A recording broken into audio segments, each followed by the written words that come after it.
Lapit mga kaibigan at makinig kayo. Ako'y may dala-dalang balita galing sa bayan ko. Nais kong ipamahagi ang mga kwento at mga pangyayaring nagaganap sa lupang pinangako.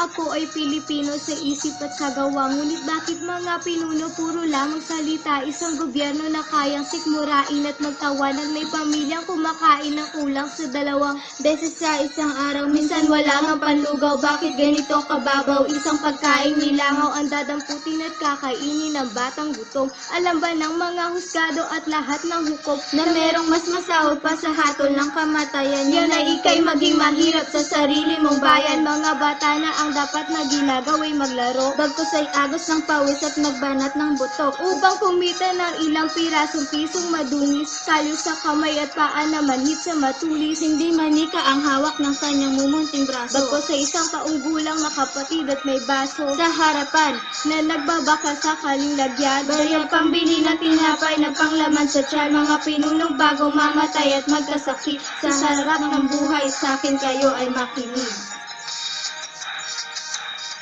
Lapit mga kaibigan at makinig kayo. Ako'y may dala-dalang balita galing sa bayan ko. Nais kong ipamahagi ang mga kwento at mga pangyayaring nagaganap sa lupang pinangako.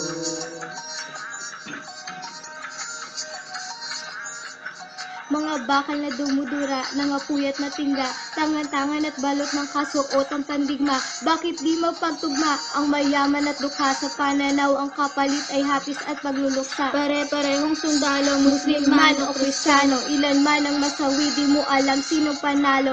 Walang panalo dahil sa huli tayo ang talo. Pinoy ang nasa loob ng ataon na isinarado. Yan ba talaga ang sumpa dito sa lupang pinangako? Respeto at pagmamahalan ay pilit na tinatago. Lawing hindi makadapo, may pakpak na limitado at makakulong sa seldang may walang susing kandado. Kailan kaya matatapos ang pag-agos ng dugo at ang kapayapa ay mahuwakan ng buong buo? Yan ba ang kwento o tanong na pilit na humahawi sa bawat taong bahagi ng watawat na hinabi? Lapit mga kaibigan at makinig kayo. Ako'y may dala-dalang balita galing sa bayan ko. Nais kong ipamahagi ang mga kwento at mga pangyayaring nagaganap sa lupang pinangako.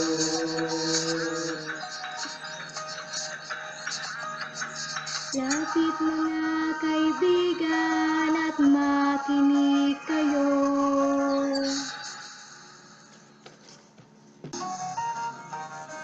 Lapit mga kaibigan at makinig kayo. Ako'y may dala-dalang balita galing sa bayan ko. Nais kong ipamahagi ang mga kwento at mga pangyayaring nagaganap sa lupang pinangako.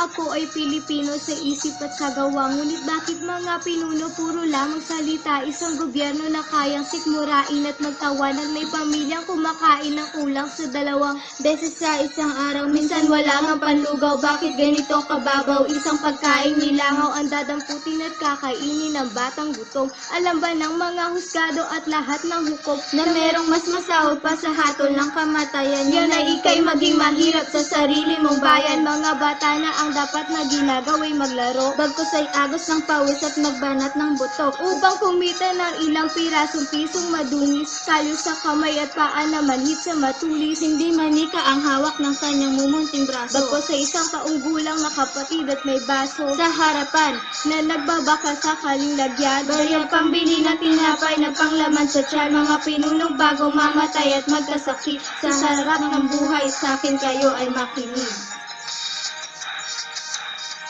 Lapit mga kaibigan at makinig kayo. Ako'y may dala-dalang balita galing sa bayan ko. Nais kong ipamahagi ang mga kwento at mga pangyayaring nagaganap